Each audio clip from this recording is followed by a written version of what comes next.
திருச்சி சரௌண்டிங்கில் வெறும் 5 லட்சத்தில் உங்களால் இடம் வாங்க முடியுமா? கண்டிப்பாக முடியும். திருச்சி டு திண்டுக்கல் NHல ஸ்ரீரங்கம் தாலுக்குலேயே உங்களால் வாங்கிக்க முடியும். இவ்வளோ கம்மி ப்ரைஸில் இவ்வளோ அம்யூனிட்டிஸ் ப்ளஸ் எக்கச்சக்கமான வீட்டு மனைகளோடு அமைஞ்சிருக்க இடம் தான் இந்த அப்டவுன் சிட்டி.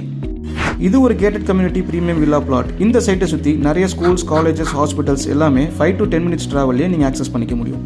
முதல் கட்டமாக சைட்டோட லான்ச்சிங்கில் இப்போ 203 பிளாட்ஸாக பிரிச்சிருக்காங்க. 600 சதுரடியிலிருந்து 2400 சதுரடி வரைக்கும் இங்கே பிளாட்ஸ் அவைலபிள் இருக்கு. பிரம்மாண்டமான என்ட்ரன்ஸ், நல்ல அகலமான ரோடுக்கு 2 சைடும் அழகான மரங்கள், solar LED lamp post, 24x7 security, kids park area and கார்டன்னு நீங்கள் உடனே வீடு கட்டி குடியேறதுக்கான எல்லா அம்யூனிட்டிஸும் ஃபர்ஸ்ட் கிளாஸாக அமைச்சு கொடுத்துருக்காங்க. இந்த இடம் நல்ல ஒரு இன்வெஸ்ட்மெண்ட் பர்பஸ்க்கும் ஏற்ற இடம் தான். பிகாஸ் இந்த இடத்தோட அப்ரிசியேஷன் வேல்யூ இன்க்ரீஸ் ஆகிட்டே தான் இருக்க போகுது. என்னதான் காதலை கேட்டாலும் நேரில் பார்க்குறப்ப தான் உங்களுக்கு ஏற்ற பிளாட் இந்த பிளாட்னு தெரிஞ்சுக்க முடியும். ஸோ உடனே ஸ்க்ரீனில் தெரியுற நம்பருக்கு கால் பண்ணுங்கள், இல்லை கீழே இருக்க லிங்க் கிளிக் பண்ணுங்கள். இந்த சைட்டோட எக்ஸிக்யூட்டிவ்ஸ் உங்களுக்கு கால் பண்ணி ஃபுல் எக்ஸ்ப்ளனேஷன் கொடுப்பாங்க. ஃப்ரீ கேப் சைட் விசிட்டும் இருக்குது, மறந்துடாதீங்க. தேங்க்யூ.